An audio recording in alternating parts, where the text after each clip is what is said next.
So now, what follows choices, okay? Once you start making a good, positive choice, what has to follow choices?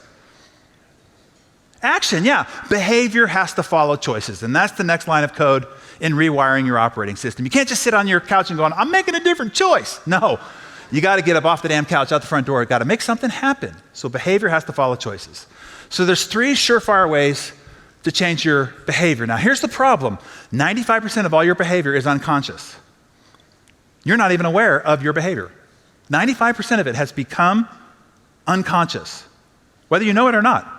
It's kind of like this. Remember when you're first learning to drive and you're being told, put your hands in 10 and 2, and check your left mirror, check your right mirror, check your rear view mirror, and then this hand's got to do this on this gear shift, and this leg's got to do this, and this has got to do the foot pedal, and you're like, I'm never going to learn to drive. Remember how complicated it seemed, like it was impossible?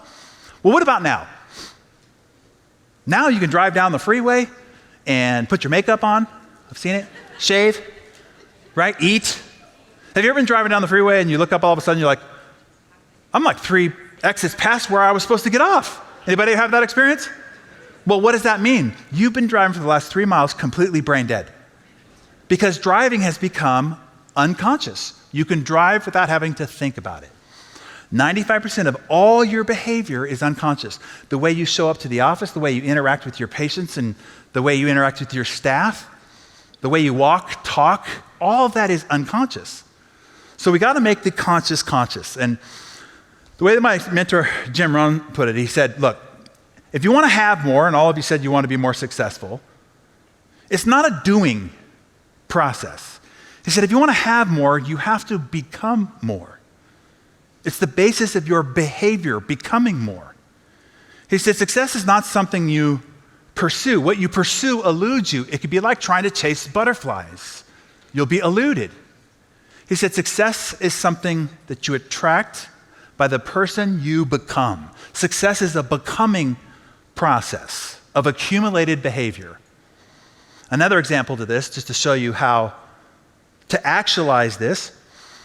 When I was 29, I was ready to get married, and I was living in Dallas. It was a rainy weekend, so I decided to just write down in a journal everything that I wanted in a woman, to just great specific detail.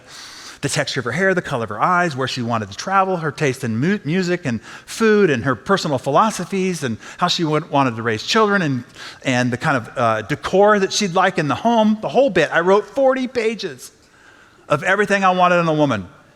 And I started to read it, and I'm like, yeah, this is my dream girl. And then I heard Jim Rohn's voice in my head, because I thought, what do I got to do to get this girl? What do I got to do? And he said, success is not a doing process, it's a becoming process. And so then, after reading the 40 pages, I asked the question, what kind of a man does this woman that I described here want for herself? What's her dream man based on the character and philosophies that I decided I wanted for me? And then I started writing down from her perspective the kind of man that she would want for herself. And I forced myself to get another 40 pages out. And then I read those and I went, uh-oh. There was a gap between who I was and who this man was. And then I went about the work of becoming that man. That's the process of becoming. Be the exception.